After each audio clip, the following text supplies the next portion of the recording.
Tears of the Kingdom just launched a week ago, and with that comes one of the best games I have ever played. It honestly tops Breath of the Wild in every aspect for me. Has great dungeons, great music, and above all else has a lot more Koroks. Anyways, I was thinking it's time to skip all of that and see if you can just go straight to Ganondorf himself from the beginning of the game. Who needs to save all the towns and places from Ganondorf when we can just go straight to the source of evil himself? If it wasn't obvious already, this video contains major spoilers for the game, so if you haven't played or have gotten far into the game at all, please click off this video and go watch my feet video or something. It's a good video, I promise. Gotta hold it in the air, it doesn't count. Alright, we're here with my Pro Controller. So the rules to this run are pretty simple. It's an any percent speedrun, meaning I need to complete the game as fast as possible by using any means necessary. And that does include some glitches. If for some reason I can't complete this, you can conclude that it is impossible to go straight to Ganon. And like before, I'm going to let past Jordan do some talking, and I'm going to pop in and do some explaining myself. So I have no idea what I'm going to be doing. I've only got to the first shrine. Let's just hop right into it. Why not?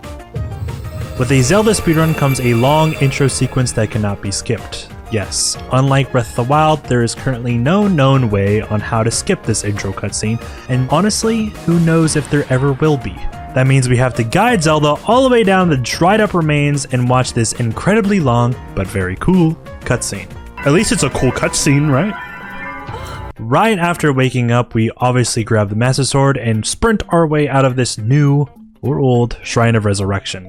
Then another unskippable cutscene, of course, happens. Look, you could see the dragon in the background. There the whole time. If you notice, there is no infinite sprint glitch, so we are basically stuck walking to recover stamina, then sprinting afterwards. We pick up this convenient stick and get our favorite item, the Pura Pad. Then comes the first skip of the run, bridge skip. I forgot how to do it. Oh, that's how. Good start. Good start. Bridge skip is very simple. It's just the combination of a few inputs. By diving, doing a jump slash, then diving again, we can basically kind of go into an infinite loop of sorts to get to places we wouldn't normally be able to get to without the glider. Since we don't have the glider, we want to make our way over to this pond to skip the bridge cutscene that is above and not to die. It was kind of tricky at first, but about 10 minutes of practice, I got it down pretty easily. Defeat this Zonai Guardian for its goodies and make our way to the Temple of Time. Now our first shrine on the list is actually going to be Ascend. Now I'm not too sure how many people did Ascend first, but it feels like the game does not want you to do this. Leave a comment down below and tell me what shrine you did first. Well, that's not good. Ouch. This specific climb is the reason why I don't think they wanted you to do this. You have to space it perfectly, otherwise Link will just fall back down because you run out of stamina. Now after we get to Ascend, we just basically run to the end and win because it's a very easy shrine. Congrats. Now afterwards we want to make our way to the gacha machine and get some wings. Then we want to use one to glide on over to the Fuse Shrine. To do that, we can just place Link very carefully on the side of the wings to glide all the way over to the shrine. Now we just wait to get there. It's a very long and awkward wait. In the Fuse Shrine, we want to make our way like normal, but instead pick up every fire fruit we can. Something I end up not doing, of course, and very much regretting later on, and you will see why. Then we complete the shrine like normal. You can actually just run past this guardian here and finish the shrine. It's kind of funny. After Fuse, it really is as simple as running over to the Ultrahand shrine, but on the way we want to make sure to get a lot of mushrooms to cook for some speed food, because this of course is a speedrun.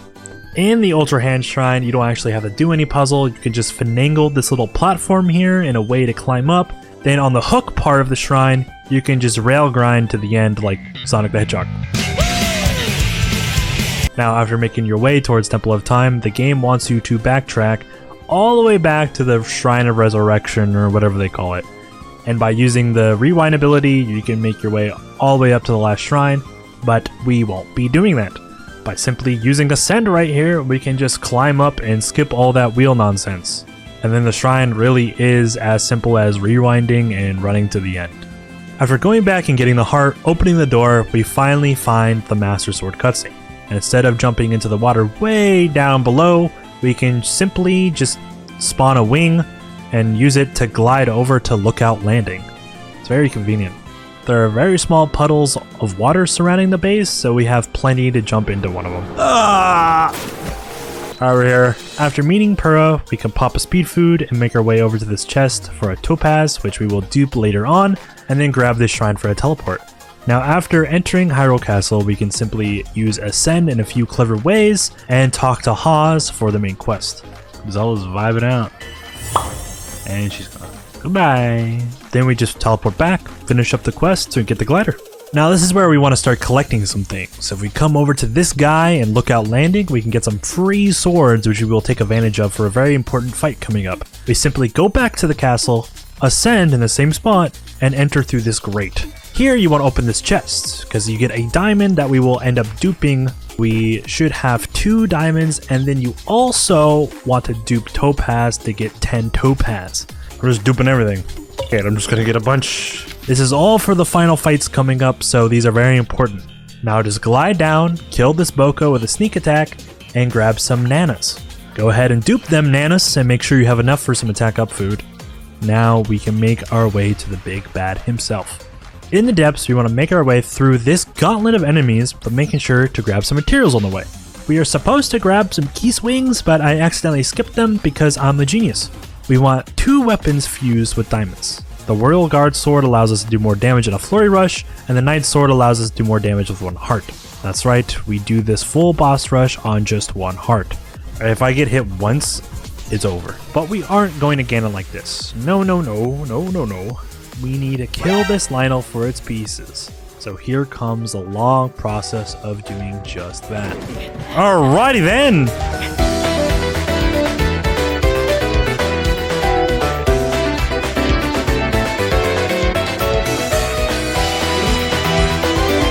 God fucking.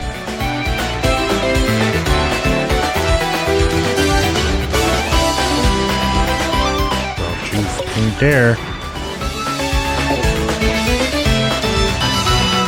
He like turns around halfway and then starts slapping.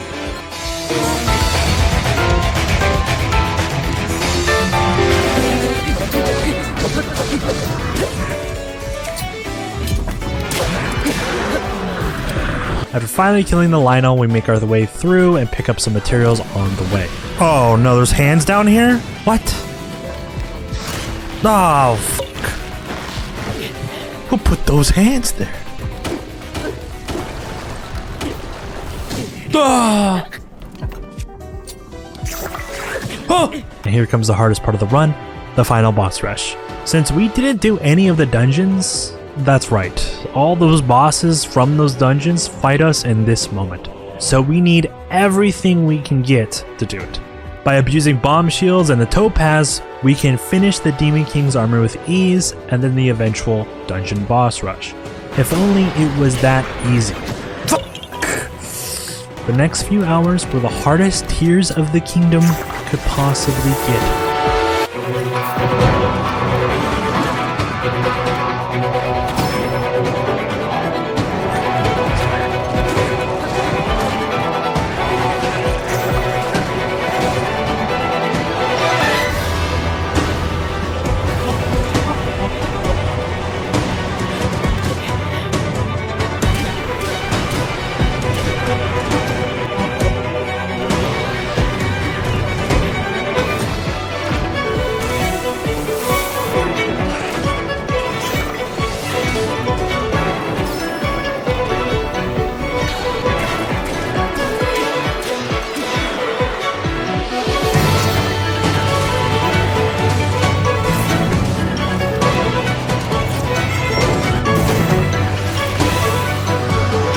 Thank God. Alright, boss rush is over. Holy shit. I did it. After 3 hours of continuous trying, we finally did it. Now we have a nice safety save for the final bat himself, Ganondorf, who requires a whole montage himself. God damn it.